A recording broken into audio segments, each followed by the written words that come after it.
Gente, agora vamos à solução gráfica da inequação que a gente acabou de resolver. Nós vimos lá f, g, os valores de x para que f sobre g fosse menor ou igual a zero. A solução foi essa.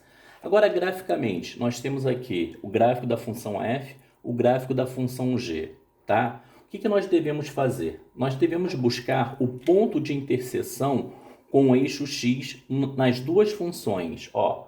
Menos 3 e 3 para a função f, então menos 3 e 3 são os zeros da função f, e também no x igual a 1, que é o zero da função g. Quando a gente faz essa marcação, a gente divide o nosso domínio em 1, 2, 3, 4 partes, ou seja, são 4 intervalos. Agora nós devemos analisar o quê?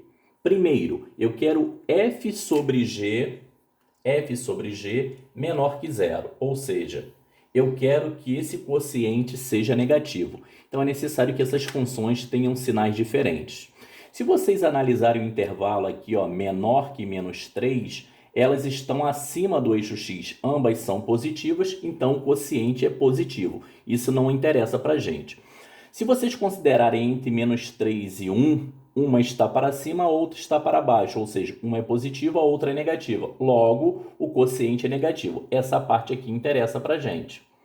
Se vocês olharem entre 1 e 3, ambas estão para baixo. Como ambas são negativas, o quociente é positivo, não serve.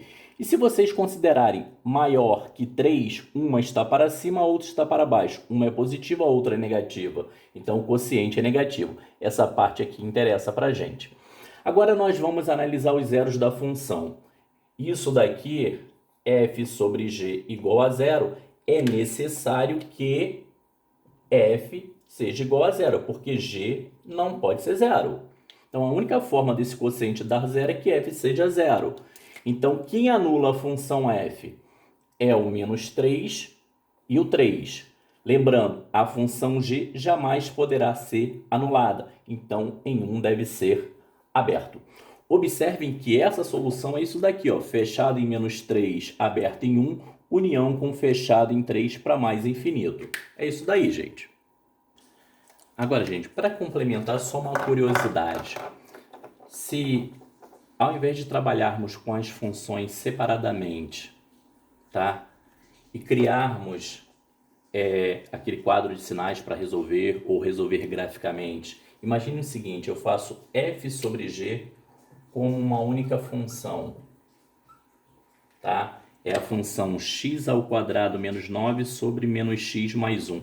E eu quero que isso seja menor ou igual a zero. Se eu colocar aqui para construir o gráfico dessa função, essa função racional aqui tem como gráfico uma curva chamada hipérbole.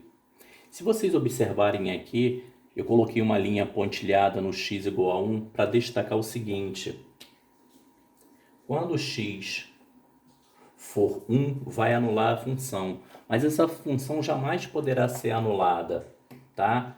Então, significa que para x igual a 1, eu não tenho o gráfico da função, não tem nenhum ponto. Por isso que tem essa linha pontilhada aqui, que nós vamos chamar de assíntota.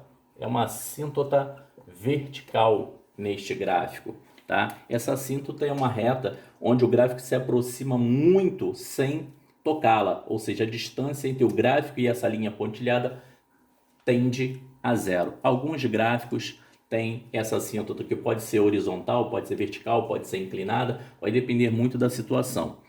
Mas se vocês olharem aqui, continua valendo a mesma solução. Observem o gráfico. Quando a gente pega um x menor que menos 3, ela está positiva, olha. O menos 3 anula. Entre menos 3 e 1, ela fica negativa. Para 1, ela não é definida. Entre 1 e 3, ela é positiva. E 3 anula. E se considerarmos x maior que 3, ela fica negativa. Ou seja, o mesmo conjunto de solução. Essa é mais uma visão que a gente pode ter aí. Então, quando a gente estuda lá no primeiro ano aquele negócio de quadro de sinais para resolver inequação produto e inequação quociente, é para facilitar uma visualização que a gente não consegue fazer lá no primeiro ano, tá? Então, é muito importante essa técnica.